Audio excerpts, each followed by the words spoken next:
Praise the lord. మన ప్రభు రక్షకుడైన యేసుక్రీస్తు ప్రశస్తమైన నామములో మీ అందరికీ హృదయపూర్వకమైన వందనాలు తెలియజేస్తున్నాం. దేవుని పరిశుద్ధ గ్రంథములో నుంచి కీర్తన గ్రంథం 147 కీర్తన 13 వచనాన్ని చదువుతున్నాం.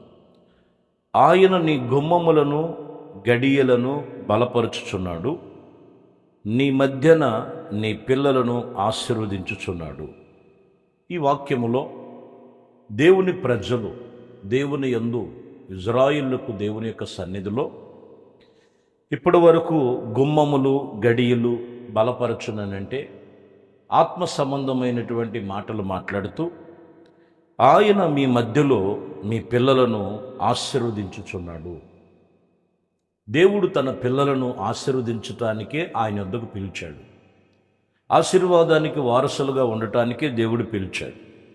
కాబట్టి చాలామంది ఈరోజు ప్రభువుని నమ్ముకునటం అంటే ఇంకా కొంతమందికి సరైనటువంటి అవగాహన లేక, దేవుడు ప్రతి ఒక్కరిని కూడా తన పిల్లలుగా ఎంచబడి ప్రతి ఒక్కరిని కూడా తన పిల్లలను ఆశీర్వదించడానికి దేవుడు పిలుస్తున్నారు. ఈ ఆశీర్వాదానికి అర్హులు పాత్రులు ఎవరు అనేది మనం చూస్తే 12వ వచనంలో చూస్తే, యెరూషలేమా యెహోవాను కొనియాడుము, సియోను నీ దేవుణ్ణి కొనియాడుము. చూడండి, సంఘము కొనియాడబడాలి, సేవకుడు కొనియాడబడాలి. యెరూషలేము అనేది సంఘమునకు సాదృశ్యం, మరి సియోను అనేది సేవకునికి సాదృశ్యం. మరి ఎవరికి వారము దేవుని యందు మనము కొనియాడబడినప్పుడు 14వ వచనంలో, నీ సరిహద్దులలో సమాధానము కలుగు చేయువాడు ఆయనే, మంచి గోధుమలతో నిన్ను తృప్తిపరచువాడు ఆయనే. ఇక్కడ మనం చూస్తాం అంటే ఆయన పిల్లలను ఆశీర్వదించువాడు. ఈరోజు కొంతమందికి సియోను అనుభవం అంటే సేవకులు చెప్పిన మాటలు అవసరం లేదు. ఏదో సంఘానికి వెళ్ళి వచ్చేస్తున్నాం, వెళ్ళిపోతున్నాం, నాకనేది ఒక సేవకులు ఉన్నారు. మరి ఆ సేవకులు సియోను అనుభవాలలో ఉన్నప్పుడు ఎవరైతే ఆ సియోను అనుభవాల మధ్యలో ఉంటారో, సియోను నువ్వు ఆయన్ని కొనియాడు, యెరూషలేమా ఆయన కొనియాడబడినప్పుడు ఆయన వాళ్ళ పిల్లలను ఆశీర్వదించగలిగిన దేవుడు. ఆయన పేరు నజరేయుడైన యేసు. చూడండి, లూకాసు వార్తలో 19వ అధ్యాయము 43వ వచనంలో మీరు చదివితే, ప్రభు నీ మీద దర్శించిన కాలమున నీవు ఎరగకుంటివి కనుక నీ శత్రువులు నీ చుట్టూ గట్టు కట్టి ముట్టడి వేసెను. అనేక మారులు మీరు గమనించాలి. ఇక్కడ ఏమై ఉన్నదంట, ప్రభు నిన్ను దర్శించినటువంటి సమయంలో అక్కడ ఉన్న వారిని మనం గమనిస్తే వారు గుర్తించలేకపోయారు. సాతానుడు ఏం చేస్తుంటాడంట, వారి చుట్టూ గట్టు కట్టి ముట్టడి వేసినట్లుగా రాయబడు.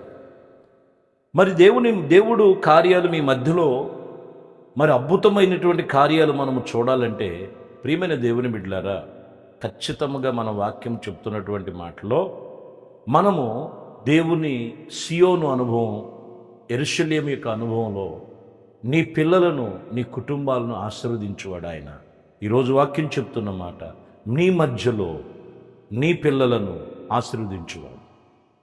కొన్ని కట్లు తెగిపోవాలి, సాతాను కట్లు తెగిపోవాలంటే దేవునికి సమయం ఇవ్వాలి, దేవునితో నిబంధన కలిగి ఉండాలి.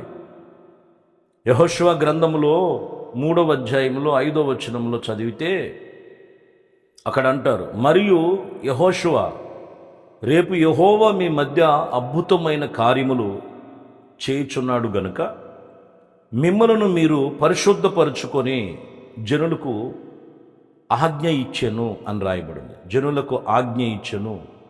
ఏం ఆజ్ఞమని చెప్పాడు దేవుడు? మీ మధ్య దేవుడు అద్భుతమైన కార్యాలు చేయాలంటే, యెహోషువ మిమ్మల్ని మీరు పరిశుద్ధపరచుకోండి. మిమ్మల్ని మీరు పరిశుద్ధపరచుకుంటే దేవుడు అద్భుతమైన ఆశ్చర్యమైన కార్యాలు మీ జీవితంలో చేస్తారని మనం చూస్తాం. చూడండి, చాలామంది భక్తి చేస్తారు కానీ హృదయ పరిశుద్ధత ఉండదు, హృదయ శుద్ధి ఉండదు, మాట శుద్ధి ఉండదు, ఆలోచన శుద్ధి ఉండదు. సర్వ శరీరమును దేవునికి స్వాధీనపరచుకొని మనం నిబంధన కలిగి ఉండగలిగితే, ఆయన వాక్యం చెప్తున్నటువంటి మాట, ఆయన మన ఎడల ఆశ్చర్యమైన కార్యాలు ప్రభు చేస్తారు. ఎందుకంటే మీరు నిర్గమకాండంలో 15వ అధ్యాయము 11వ వచనంలో చదివితే, యెహోవా, వేల్పులలో నీ వంటి వాడు ఎవడు, పరిశుద్ధులలో నీ వంటి వారు నీవు, మరి బట్టి నీవు పరిశుద్ధతను బట్టి నీవు మహామహిమ కలిగినటువంటి దేవుడువు, స్తుతి కీర్తనీయుడువు, పూజ్యనీయుడువు, అద్భుతములు చేయువాడువు, నీ వంటి వాడు ఎవడో. చూసారా? వేల్పులలో నీ వంటి గనులు ఎవరు, పరిశుద్ధులు ఎవరు, మహా గొప్ప కార్యములు చేయగలిగిన వారెవరు, వేల్పులలో నీ వంటి వారెవరు. ఆయనే సర్వశక్తి కలిగిన దేవుని సన్నిధిలో ఈరోజు ఆయన మన పక్షముగా ప్రతి కార్యములన్నీ కూడా ఆయన మన విషయములో జరిగించగలిగిన సమర్థుడై ఉన్నాడు కదా. ప్రియమైన దేవుని బిడ్డలారా, ఇక్కడ లేఖనములు తెలియచేస్తున్నటువంటి రీతిని బట్టి ఏమై ఉన్నదంట మనం చూస్తే, ఆయన మన పిల్లలను, కుటుంబాలను, సర్వమానవాళ్ళని ఆశీర్వదించేవాడు. అయితే వేల్పులలో ఆయన బహుగనుడు. ఆ గనుడైనటువంటి ప్రభువుని గణపరిచి ఆయన స్తుతించి, ఆదివారం ఆరాధన అంటే ఆయన్ని గౌరవించి ఆయన ఆరాధన చేయుటకు సమయం నువ్వు ఇచ్చినప్పుడు నీ పక్షముగా నీ పిల్లలను ఆయన ఆశీర్వదించువాడు కదా. నెహెమ్యా గ్రంథములో 9వ అధ్యాయం 17వ వచనములో మీరు చదివితే ఇక్కడ చదువుతున్నాము, వారు విధేయులగునట్లు మనస్సు లేని వారై తమ మధ్య నీవు చేసిన అద్భుతములను జ్ఞాపకము చేసుకొని తమ మనసును కఠినపరుచుకొనెను. చూసారా? దేవుడు ఎన్నో చేశారు వారి పక్షంగా, కానీ వీళ్ళు మనసులో పెట్టుకోరు. వారి మనసును కఠినపరుచుకొని చాలామంది జీవితంలో అదే బ్రతికి ఉన్నామంటే అది దేవుని కృప. నీకు ఇచ్చినటువంటి ప్రతి ఒక్కటి కూడా నిన్ను, నీ పిల్లలను ఆశీర్వదిస్తున్నారంటే అది దేవుడిచ్చినటువంటి గొప్ప మహా ఆశ్చర్యమైన కార్యాలు.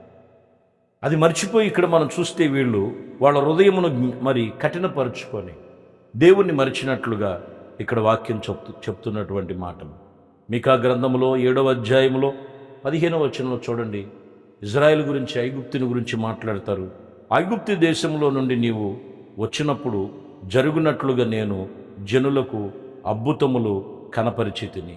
ఎన్నో అద్భుతాలు ప్రభు చేశారు, కానీ వారి జీవితములలో జ్ఞాపకాలు లేవు. ఈరోజు వాక్యం చెప్తున్నమాట, నీ మధ్యలో నీ పిల్లలను ఆశీర్వదించే దేవుడు. ఆశీర్వాదం పొందుకోవాలంటే ఆయన ఎవరనంటే ఆయన అద్భుతాలు చేయువాడు, వేల్పులలో బహు గొప్ప గనుడు. ఆయన ఎక్కడ కూడా మర్చిపోక నీ మనసును, నీవు హృదయమును దేవునికి అప్పగించుకొని ఆయన చేసినటువంటి గొప్ప కార్యములను బట్టి మరింతగా స్తుతి కీర్తనీయుడిగా, పూజ్యనీయుడిగా, మరి వేల్పులో బహుగనుడుగా నువ్వు ఆయన్ని ఆరాధన చేయగలిగితే దేవుడు నిన్ను అన్ని విషయాల్లో కూడా, నిన్ను, నీ కుటుంబాలను, నీ పిల్లలను ఆశీర్వదించటానికి ఈ ఉదయం నీతో మాట్లాడుతున్న మాటలను బట్టి ప్రభు నిన్ను అన్ని విషయాల్లో, నీ భక్తి జీవితంలో, నీ ఆత్మీయ జీవితమును బట్టే నీకు ఆశీర్వాదము, దీవెనలు ఉన్నాయని ఈ సందర్భముగా దేవుని వాక్యం చెప్తూ, ఎక్కడ నీ హృదయం కఠినపరుచుకోక దేవుడి విషయంలో ఎరిగిన నలిగిన హృదయముతో దేవుణ్ణి ఆరాధించు, ఆయన స్తుతించు. ఆయన నీ పక్షముగా, నీ పిల్లల పక్షముగా ఆశీర్వదించి దీవించునుగాక. ప్రార్థన. మహాపరిశుద్ధుడా, ప్రేమ స్వరూపి, దయగలిగిన మా ప్రభు, శ్రేష్టమైనది పరిశుద్ధ నామమును బట్టి మీకు వందనాలు. ఈ ఉదయ కాలంలో అయ్యా, నీవు నీ పిల్లలను నేను ఆశీర్వదిస్తానని చెప్పు ఉన్నయ్యా. వేల్పులలో నీవు మంచి గనుడు, గొప్ప మహిమ కలిగిన సర్వశక్తిమంతుడు కదా.